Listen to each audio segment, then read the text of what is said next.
اصل میں یہ ہے کہ حوالے اتنے ہیں کہ میں جو ہے نا وہ بڑا کنفیوز ہو گیا، مگر الحمدللہ اللہ کا شکر ہے مجھے مل گیا.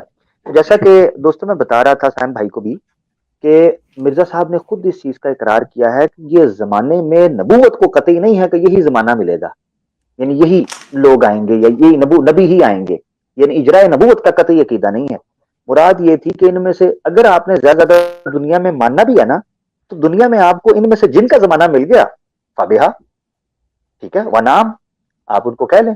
یعنی انبیاء کا مل گیا زمانہ نبی پاک صلی اللہ علیہ وسلم والے لوگوں کو، ٹھیک ہے جی. اس کے بعد مجددین ہیں، اولیاء ہیں، شہداء ہیں، صالحین ہیں. یہ دیکھیں جی والا آپ کی اسکرین کے اوپر آئینہ کمالات اسلام کا یہ حوالہ ہے، روحانی خزائن جلد 5 صفحہ 612. آخر میں یہی آیت دیکھیں، صراط الذین انعمت علیہم، جو پورا مکمل مقدمہ ہے اسی آیت سے اس سارے کو بیان کیا گیا ہے. کہا اللہ تعالیٰ نے ہدایت کی تھی کہ تم 5 وقت نمازوں میں یہ دعا پڑھا کرو کہ اہدنا الصراط المستقیم صراط الذین انعمت علیہم، یعنی اے ہمارے خدا اپنے منعم علیہم بندوں کی ہمیں راہ بتا، وہ کون ہے؟ نبی اور صدیق اور شہید اور صلحاء. اس دعا کا خلاصہ مطلب یہی تھا کہ ان چاروں گروہوں میں سے جس کا زمانہ تم پاؤ اس کے سایہ صحبت میں آ جاؤ.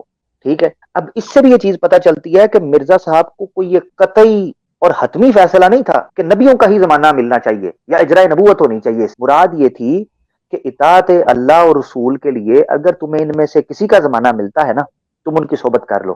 اب چونکہ دوسری آیات سے یہ پتہ چلتا ہے کہ یہ، یعنی دوسری احادیث سے اور قرآن کے اس کانٹیکٹ سے یہ پتہ چلتا ہے کہ یہ آیت آخر الزمان کے لیے ہے، یعنی نبی پاک صلی اللہ علیہ وسلم نے جس طریقے سے بیان کیا یا صحابہ نے جس طریقے سے پریشانی کا اظہار کیا، تو اس کا تعلق قیامت کے ساتھ. خیر بہرحال آپ نے نا دوسرا حصہ جو بیان کیا اس کو میں اٹیچ کرنے لگا ہوں، ٹھیک ہے، اور میں کوشش کروں گا اگر آپ کا اس میں کوئی سوال ہے تو وہ کر لیں تاکہ آپ کے ساتھ زیادتی نہ ہو.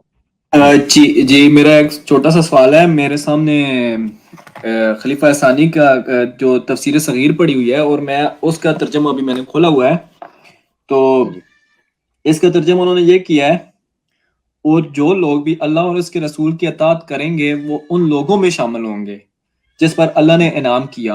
اور اس چیز کے اوپر زور دیا جاتا ہے کہ منن نبیین آیا ہے، تو منن کا کیونکہ شاید پریپوزیشن ہے جس کا معنی ہے میں شامل ہونا یا میں سے یا اس طرح سے. تو نیچے انہوں نے لکھا ہوا ہے، جی میں پورا پڑھ دیتا ہوں ایک دفعہ.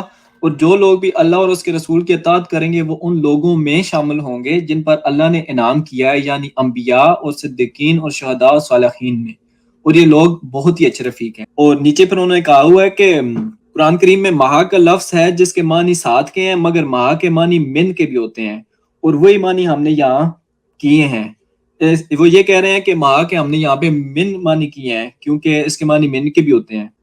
ورنہ توفنا محل ابرار کی آیت کے یہ معنی کرنے پڑیں گے کہ جب نیک فوت ہوں تو ساتھ ہی ہم کو بھی مار دے، اور یہ بالبدات خلط اور خلاف عقل دعا بن جاتی ہے. تو یہاں پہ انہوں نے معنی اس کا کیا ہوا ہے کہ ان لوگوں میں شامل ہوں گے، جبکہ باقی میں نے آن لائن دیکھا ہے وہاں پہ وہ معنی کرتے ہیں کہ ان لوگوں کے ساتھ ہوں گے. تو اگر آپ پیچھے سے اس کا ترجمہ کریں گے ان لوگوں کے ساتھ ہوں گے یعنی نبیوں میں سے، تو یہ پیچھے والے کانٹیکسٹ کے ساتھ اگلی بات جو ہے وہ آپس میں وہ تھوڑی سی کنٹروورشل ہو جاتی ہے.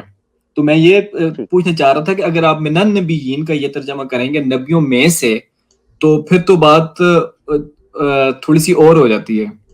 باقی باتیں آپ کی ساری میں سمجھ چکا ہوں، سن رہا ہوں، لیکن یہ تھوڑا سا میرا ایک پوائنٹ تھا. اگر آپ اس کو، کیونکہ ہمیں تو اتنا عربک گرامر کا نہیں پتا، اگر آپ اس کو تھوڑا سا اس کو کر دیں تو. ضرور اس کو کرتے ہیں. دیکھیں دو چیزیں آپ نے رکھی ہیں سامنے اب جو نکل کر سامنے آئی ہیں وضاحت کے بعد، وہ ہیں ایک ہے مع اور ایک ہے من. گو کہ اس آیت کے اوپر اصولی سوال میں رکھ چکا ہوں جس کا جواب نہیں آتا اور نہ آئے گا. یہ آپ بھی پوچھ کے دیکھ لیجیے گا کہ نبوت کسبی ہے یا وحبی. گو کہ میں اصولی ایک اختلاف رکھ چکا ہوں سوال بنیادی طور پر، مگر پھر بھی چونکہ سمجھنا سمجھانا مقصود ہے، کوئی ہار جیت مقصود نہیں ہے، تو اس لیے آپ کے جو اشکالات ہیں ان کو لینا اور ان پر بات کرنا، ان کو سلجھانا، یہ اصل مقصد ہے ہمارا. اچھا، تو آپ نے رکھا کہ جی وہ ما اور من جو ہے اس کی بحث کو سمجھائیں. دیکھیں ما کا معنی، ما جو ہے وہ بمعنی من استعمال ہوتا ہے، اس کے لیے دلیل چاہیے ہوتی ہے، کیونکہ بعض اوقات یہ من کے معنی میں استعمال ہوتا ہے، بعض اوقات نہیں ہوتا. اب کن جگہوں پر ہوگا کن جگہوں پر نہیں ہوگا اس کا سوال ہے، اور اس کا طریقہ کا، اس کا اصول کیا ہے. مثال کے طور پر اگر ماں کو من کے معنی میں استعمال کرنا تو اللہ قرآن میں کہتا ہے ان اللہ مع الصابرین، بے شک اللہ صبر کرنے والوں کے ساتھ ہے. اب یہاں کوئی ضد میں ماں کی بجائے من استعمال کرنا شروع کر دے تو کیا اللہ صبر کرنے والوں کے ساتھ یعنی اللہ اور صبر کرنے والے شریک ہو جائیں گے؟ یعنی ان اللہ من الصابرین بن جائے گا ترجمہ. تو وہاں مع جو ہے وہ معیت کے لیے ساتھ کے لیے آتا ہے کہ جس طریقے سے صبر کرنے والے ہوتے ہیں نا اللہ ان کی پشت پناہی کے لیے ہوتا ہے. ٹھیک ہو گیا. اب یہ اولئک مع الذین کا مراد یہ تھی، یہ جو معیت تھی کہ حسن اولئک رفیق کا، اس کی طرف اشارہ کر رہا ہے کہ یہ معیت مراد ہے، من مراد نہیں ہے، معیت مراد ہے. کیونکہ رفاقت جو ہے وہ معیت کو اس کا تقاضا کرتی ہے، یعنی ڈیزائر کرتی ہے. مثال کے طور پر میں اگر آپ کی رفاقت کا دعویٰ کرتا ہوں تو آپ کی معیت اس کے پیچھے لازم و ملزوم ہے، مگر اس کا مطلب یہ نہیں ہے کہ میں واسق بن جاؤں گا یا میں سائم بن جاؤں گا یا میں بلال بن جاؤں گا یا میں علی بن جاؤں گا، یہ جو بھی کوئی بندے کسی کا نام ہوگا، ایک شیخ بن جاؤں گا اگر میں ان کے ساتھ ہوں. مقصد کہنے کا یہ ہے کہ جو رفاقت ہے اور معیت یہ لازم و ملزوم ہے. اب قرآن کے پورے سٹرکچر کو میں آپ کے سامنے رکھتا ہوں، ذرا توجہ کیجیے گا. وہ کہتے ہیں جی فاولئک مع الذین، اور آخر میں ہے رفاقت، حسن اولئک رفیقا. تو یہ دو چیزیں مل کر ماں کو من کے معنی سے نکال دیتی ہیں اور میت پر خاص کر لیتی ہیں، کیونکہ رفیق کے لیے ساتھ ضروری ہے، گیدرنگ ضروری ہے. ٹھیک ہے نا. ایک تو یہ چیز آپ سمجھ. تو ماں کا معنی من یہاں نہیں کیا جا سکتا، ایک چیز. دوسرا من یہاں کیوں نہیں کیا جا سکتا؟ کیونکہ من کے معنی کا تکرار آئے گا، یہ بھی آپ سمجھیں. فاولئک مع الذین انعم اللہ علیہم من النبیین، یعنی آگے من آیا ہے اور پیچھے ماں کو من کے معنی میں استعمال کر رہے ہیں جو کہ تکرار ہے. یعنی ہم معنی حروف جر کا تکرار ہے جو کہ ثقیل ہے اور عبارت کو فصیح و بلیغ نہیں رہنے دیتا. اس کی خوبصورتی ماں کے ساتھ ہی ہے، وہ ماں معیت اور ظرفیت کے معنی کے اندر ہی ہے، اسی لیے وہ ماں لے کر آئے ہیں، وگرنہ من نہیں لے آتے. اب جب اب من کا ترجمہ اولئک من الذین انعم اللہ، تو وہ ہو جائیں گے ان لوگوں میں سے، من النبیین ان میں سے جو نبی ہیں، یہ ثقیل ہو جائے گی عبارت. تو من النبیین والصدیقین والشہداء والصالحین یہ من تبعیضی ہے، یعنی بعض لوگ جو ہیں ٹھیک ہے وہ نبیوں کے ساتھ اللہ تعالیٰ جوڑ دیں گے، بعض لوگوں کو صدیقین کے ساتھ. کب؟ قیامت کے دن. کیونکہ میں چیز اسٹیبلش کر چکا ہوں کہ قرآن کا ٹیکسٹ اور حدیث کی شکل میں جو شان نزول ہے، جو اس کا use of area of use ہے، امپلیمنٹیشن ہے، وہ بیان کر رہا ہے کہ یہ وفات کے بعد قیامت کے دن کی رفاقت ہوگی. اس لیے سمجھے کہ بعض لوگوں کو انبیاء کے ساتھ درجے کے اعتبار سے جوڑا جائے گا، بعض لوگوں کو شہداء کے ساتھ، بعض کو صالحین کے ساتھ اور بعض کو صدیقین کے ساتھ. ٹھیک ہے نا جی. تو یہ ہے حقیقت اس ساری آیت کی. جو من ہے وہ اس تناظر کے اندر سمجھنا چاہیے. یعنی من کو آسان لفظوں کے اندر آپ سمجھے کہ من تبعیض کا ہے. عربی زبان میں تبعیض کہتے ہیں بعض چیزوں کو بعض چیزوں کے ساتھ کیٹیگرائز کر دینا، یعنی جزئی طور پر بعض چیزوں کو بانٹ دینا. ٹھیک ہے. تو یہاں پر جو لوگ اللہ اور اللہ کے رسول کی اطاعت کریں گے وہ انعام یافتہ لوگوں کے ساتھ تو ہوں گے، مگر ان کو کیٹیگرائز کر دیا گیا ہے تبعیض کے ذریعے، من کے ذریعے، کہ بعض نبی کے ساتھ، بعض صدیق کے ساتھ، بعض شہداء کے ساتھ، بعض صالحین کے ساتھ، وہ اپنی اپنی کیٹیگری میں بانٹ دیے جائیں گے. اب قیامت کے دن، جس کو میں اسٹیبلش کر چکا ہوں. تو ماں رفاقت کی وجہ سے معیت کے معنی میں آئے گا اور من تبعیض کی وجہ سے کیٹیگرائز کے معنی کے اندر آئے گا. اس میں قطعیت نہیں ہے. یعنی اس آیت سے میں اکثر جب میرے ساتھ دوست پوچھتے ہیں تو میں ان کو کہتا ہوتا ہوں، جو احمدی دوست ہمارے ہیں، کہ اس آیت کے بجائے کچھ اور آیت پیش کرو، اس میں قطعیت نہیں ہے کیونکہ اس کے اندر مختلف معنی آ رہے ہیں. سائم بھائی آپ کی اجازت ہو تو میں آگے چلوں یا آپ اس پر مزید کو بات کرنا چاہ رہے ہیں؟ جی یہ تو کافی حد تک بات اس پہ ہوگی ہے، کلیئر ہوگی ہے. اگر آپ کو کوئی سوال ہے نا سائم بھائی، اگر کوئی کاؤنٹر کوسچن ہے ضرور پوچھنا ہے، اندر نہیں چھوڑنا، آپ نے رہنے نہیں دینا، اس کو پوچھ لینا ہے، کوئی بات نہیں. ایک چھوٹا سا سوال میرا یہ بن رہا ہے اس کے اوپر کہ جس طرح یہاں پہ ماہ کو من کے معنوں میں استعمال کیا گیا ہے، کیا من بھی ماہ کے معنوں میں استعمال ہوتا ہے کہیں قرآن میں؟ نہیں، من جو ہے وہ ماہ کے معنی کے اندر استعمال نہیں ہوتا. من جو ہے وہ قریباً 4 یا 5 معنی کے اندر استعمال ہوتا ہے، جس میں ظرفیت بھی ہے. ٹھیک ہے. اور الا سے من استعمال کیا فرام ٹو، اور دوسرا تبعیض کے لیے ہوتا ہے، جس کا میں نے ابھی آپ کو بیان کر دیا کہ یہ کیٹیگرائز کے معنی کے اندر استعمال ہو رہا ہے. تو یہاں تبعیض کے لیے استعمال ہوا ہے، ماں کے نہیں. ماں جو ہے وہ من کے معنی کے اندر استعمال کرنے کے لیے آپ کے پاس کرینہ چاہیے نا.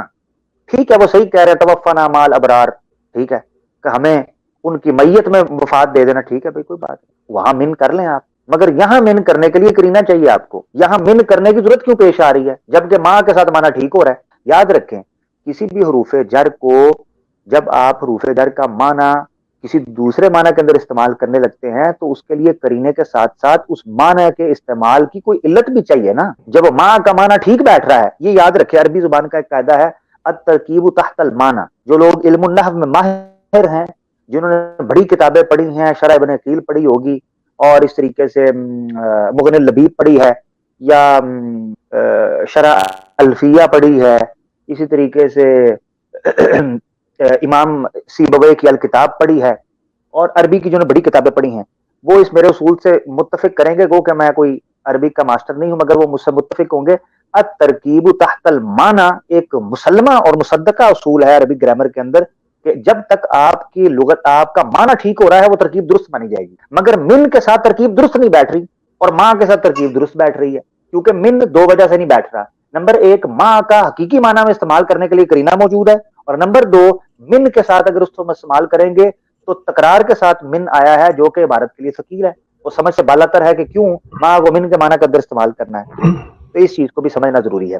اگر آپ کی مسئلہ حل ہو گیا تو آگے چلتے ہیں. عامر، جی میں صاحب. ایک چیز میں سجیسٹ کرنا چاہ رہا ہوں سائم کو، کہ سائم جس طرح عامر نے یہ چیز بیان کی ہے، اب مجھے علم نہیں ہے کہ آپ عربی کی صرف و نحو میں کتنے ماہر ہیں یا کتنا کچھ جانتے ہیں، لیکن جس طرح عامر بیان کر رہا ہے یہ چیز، آپ جیسے مجیب راشد صاحب ہیں، حیدر علی ظفر ہیں آپ کے جرمنی میں، یا مفتی مبشر صاحب ہیں، مفتی کالو ہیں، مبشر کالو ہی ہیں، ہاں وہ بھی مبشر ہی ہیں، تو آپ ان کے سامنے رکھ سکتے ہیں کہ اگر وہ سمجھتے ہیں کہ جو کچھ عامر نے بیان کیا ہے یہ ایسے نہیں ہے.